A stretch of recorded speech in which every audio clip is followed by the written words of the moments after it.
May 23rd, 2017. A normal Tuesday afternoon in Marawi City, Philippines. Families are having lunch. Kids are playing in the streets. Market vendors are selling fish and vegetables. Nobody knows that in exactly 3 hours, their city will become the most important battlefield in modern military history. Nobody knows that armies from around the world will study what happens next for decades to come. And nobody knows that Filipino soldiers who have spent their entire careers fighting in jungles are about to invent urban warfare tactics that even the United States military doesn't have. This is the story of how 900 Islamic State terrorists took over an entire city, how they turned every building into a death trap, how they used tactics straight from Syria and Iraq, and how Filipino forces, completely unprepared for urban combat, transformed themselves into urban warfare innovators so effective that the Australian Army, the US Army, and military strategists worldwide are now copying their methods. The city of Marawi sits on the shores of Lake Lanao in Mindanao, southern Philippines. 200,000 people call it home. It's the only Islamic city in the Philippines, filled with beautiful mosques and markets. Concrete buildings rise 3 and 4 stories high throughout the downtown area. The streets are narrow, the alleys even narrower. It looks peaceful, but underneath this peace, something dark is growing. For months, Islamic State fighters have been secretly entering Marawi. They come from Indonesia, Malaysia, Saudi Arabia, Syria. They bring weapons, they bring explosives, they bring drones and night vision goggles. They hide everything in basements and secret rooms. They map every street, every building, every escape route. They're not here for a raid, they're here to take the entire city and declare it the Islamic State capital of Southeast Asia. The Philippine military has no idea any of this is happening. Their intelligence reports mention a terrorist leader named Isnilan Hapilon might be in the city. That's it. Just one man, maybe a few bodyguards. The plan is simple. Send a small team, arrest him, get out. Nobody expects what's really waiting. The arrest team enters Marawi around 2 p.m. They locate the building where Hapilon is hiding. The moment they get close, the entire street explodes with gunfire. But it's not just one building shooting at them. It's 5 buildings, 10 buildings, 20 buildings. Bullets are coming from everywhere. The soldiers realize with horror that this isn't a small group. This is an army. Within minutes, chaos erupts across the entire city. Terrorists attack the city jail and free hundreds of prisoners. They storm the cathedral and take a priest hostage. They burn down a college. They raise black ISIS flags on government buildings. They set up snipers on rooftops. They barricade streets with trucks and debris. By nightfall, the Islamic State controls half of Marawi City. The Philippine military rushes reinforcements. Soldiers pour into the city expecting to push the terrorists out in a few days. After all, these are professional soldiers. They have tanks, they have helicopters, they have artillery. How hard can it be to clear out some terrorists? They're about to learn the hardest lesson of their lives. The first soldiers to enter the terrorist-controlled areas get hit immediately by sniper fire. One sniper can stop an entire company of soldiers from advancing. The terrorists have powerful sniper rifles with advanced scopes. They shoot from windows, from rooftops, from holes in walls. You can't see them, you can't reach them, and when you try to move, they kill you. The tanks roll in next, big armored vehicles that should dominate any battlefield. But Marawi's streets are too narrow for tanks. The alleys are too tight. The terrorists hit the tanks with rocket-propelled grenades. 2 armored vehicles get destroyed on the first night. The survivors are trapped for 5 days before anyone can rescue them. The Philippine Air Force tries bombing terrorist positions. On June 1st, a fighter jet drops a bomb. It misses the target by 250 meters and hits Filipino soldiers instead. 2 soldiers die, 11 get wounded. The mistake is devastating. How do you bomb enemies hiding inside concrete buildings in the middle of a crowded city without killing your own people or civilians? By the end of the first week, 13 Marines are dead. Dozens more are wounded. The military promised to retake the city in days. That deadline passes. They set a new deadline. That one passes too. The truth becomes clear. The Philippine military, despite all their experience fighting in jungles and mountains, has no idea how to fight in a city. Here's what makes Marawi different from jungle warfare. In the jungle, you can see your enemy when they move. In a city, enemies hide inside buildings. In the jungle, you can use cover from trees. In a city, snipers can see down every street. In the jungle, you fight in the open. In a city, every room might have a bomb. Every doorway might be a trap. The terrorists know this. They've studied urban warfare from ISIS battles in Syria and Iraq.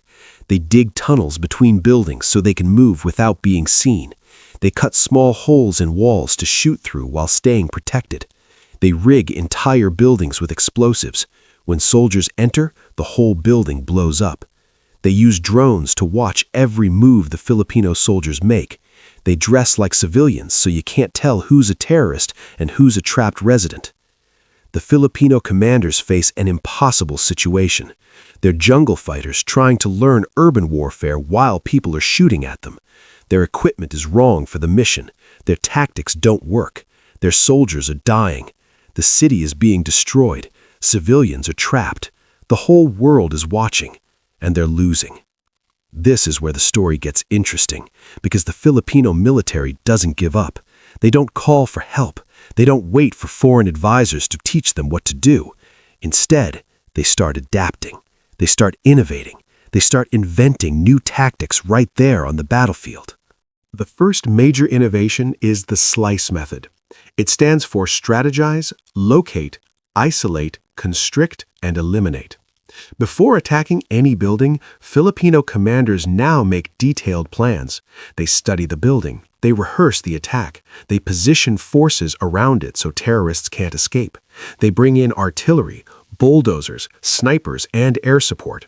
Then they systematically reduce the building floor by floor, room by room. It's slow, it's careful, but it keeps soldiers alive. The second innovation shocks military experts around the world: tear gas. Most Western militaries ban tear gas in combat. They consider it a chemical weapon. But the Philippines isn't bound by those rules, and Filipino soldiers discover that tear gas is perfect for urban warfare. You shoot tear gas into a building. The terrorists inside can't breathe. They can't fight. They have to leave or surrender. It forces them out without killing civilians who might be trapped inside. It's less destructive than bombs, and it works. The Americans and Australians who study Marawi later admit they never thought of using tear gas this way. The Philippines just invented a tactic most modern armies don't have. The third innovation comes from desperation. The Marines need to cross streets to advance, but terrorist snipers are watching every street. Moving in the open means death. The Marines don't have smoke grenades, so they create their own solution, the sheet method. They take a long piece of fabric the height of a man. One Marine ties the fabric to a building. Another Marine sprints across the street holding the other end, trailing the sheet behind him like a curtain. The sheet blocks the sniper's view just long enough for the team to cross safely. It's simple. It's brilliant. It's pure Filipino innovation under fire. The fourth innovation involves tunnels. The terrorists dig underground passages to escape between buildings. Filipino soldiers discover these tunnels and have to figure out how to clear them without getting killed. Going into the tunnels is suicide. They might be booby-trapped. Terrorists might be waiting in ambush. So the Filipinos develop a new technique. They pump tear gas into the tunnel entrance. Then they send a drone to hover above the area. The gas comes out the tunnel exit somewhere else. The drone spots where the gas emerges. Now they know where both ends of the tunnel are. They can seal it or ambush anyone trying to escape. No Filipino soldiers have to risk their lives going underground. The fifth innovation is improvised armor. The bulldozers and vehicles breaking through rubble need protection, but the military doesn't have armored bulldozers. So Filipino engineers nail wooden planks to the vehicles. Crude, simple, but it stops bullets and shrapnel. It keeps the drivers alive. When armored personnel carriers get stuck in narrow spaces, Filipino soldiers build ramps out of debris so the vehicles can get better firing positions. In one case, they build an entire ramp so an armored vehicle can shoot from an elevated position into terrorist strongholds. The sixth innovation is the use of consumer drones. The terrorists are using cheap commercial drones to spy on Filipino positions, so the Filipino military buys the same drones. Now, both sides are flying drones over the battlefield. The Filipinos mark their drones so they don't shoot them down by accident. They use the drones to spot terrorist movements, plan attacks, and watch for ambushes. These aren't military drones costing millions. These are the same drones you can buy online for a few $100s, but they change everything. The seventh innovation is Filipino ingenuity with weapons. Artillery pieces designed for long-range firing become useless when you're fighting building to building. The 105mm howitzers can't be used because the fighting is too close. So Filipino soldiers get creative. They adapt the weapons to fire directly at buildings instead of lobbing shells over long distances. They use packages from ramen noodles to modify the weapons. It's crazy. It's improvised. It works. As the battle drags on, something remarkable happens. The Filipino soldiers, who started the battle completely unprepared, become experts in urban warfare through sheer necessity. Every mistake teaches them. Every loss makes them better. They're learning faster than any military academy could teach them because their lives depend on it. By month 3, the tactics are refined. By month 4, they're winning consistently.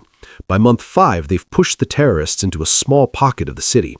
On October 23, 2017, exactly 5 months after the battle started, the last terrorist is killed. Marawi is liberated. The cost is terrible. 165 Filipino soldiers died. Over 1,000 were wounded. Approximately 1,000 terrorists were killed. 47 civilians lost their lives. Over 400,000 people were displaced from their homes. The city is in ruins. 95% of the main battle area is destroyed or heavily damaged. It looks like pictures from World War II. But something extraordinary happened during those 5 months. The Philippine military transformed itself.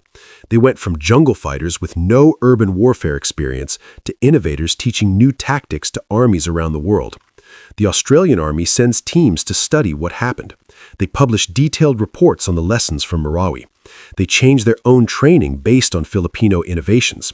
The U.S. military does the same. The Canadians publish analysis. Military academies worldwide now teach the Marawi battle as a case study in urban warfare adaptation. What made the Filipino military so effective? First, they were willing to innovate immediately instead of sticking to outdated tactics. Second, they empowered frontline soldiers to solve problems creatively instead of waiting for orders from the top. Third, they learned from every mistake instead of repeating them. Fourth, they combined conventional military force with unconventional solutions. Fifth, they never gave up despite overwhelming challenges. The SLICE method is now taught to armies training for urban combat. The use of tear gas is being reconsidered by Western militaries who previously banned it. The sheet method for crossing streets is studied as an example of battlefield ingenuity. The drone tactics are now standard. The improvised armor techniques are copied. But perhaps the most important lesson is this. The Philippines proved that you don't need the most advanced equipment or the biggest military budget to win in urban warfare. You need adaptable soldiers. You need creative thinking. You need the courage to try new things when old methods fail. Today, if you ask military experts about modern urban warfare, they mention Fallujah, they mention Mosul, they mention Aleppo, and they mention Marawi. The Battle of Marawi is now considered one of the most important urban battles of the 21st century, not because of its size, not because of the weapons used, but because of the innovations created there. The irony is beautiful. The Philippine military went into Marawi as students, completely unprepared for urban combat. They came out as teachers, with tactics that armies around the world now want to learn. The jungle fighters became city fighters. The improvisation became doctrine. The desperate solutions became standard procedures. When the U.S. Army trains for urban combat now, they study Marawi. When the Australian Army updates its tactics, they reference Filipino innovations. When military strategists discuss the future of urban warfare, they talk about the lessons learned from Filipino soldiers who had to figure everything out while bullets were flying. This is why Marawi matters. Not just because the Philippines won, but because they won by inventing entirely new ways of fighting. They took the worst possible scenario, being completely unprepared for the type of war they were fighting, and turned it into a masterclass in military adaptation. The next time someone says the Philippine military isn't world-class, show them Marawi. Show them how Filipino soldiers invented tactics that Western militaries are now copying. Show them how improvisation and courage can overcome lack of preparation. Show them how 5 months of hard lessons created innovations that will influence warfare for generations. The Battle of Marawi proved something powerful. When Filipino soldiers are given an impossible mission, they don't quit. They adapt. They innovate. They figure it out. And sometimes they create something so effective that even the most advanced militaries in the world stop and take notes. That's the real story of Marawi. Not just a battle won, but a transformation achieved. Not just a city liberated, but a legacy created. The jungle fighters who became urban warfare pioneers. The desperate innovations that became military doctrine. The 5-month hell that became a 5-decade lesson for armies worldwide.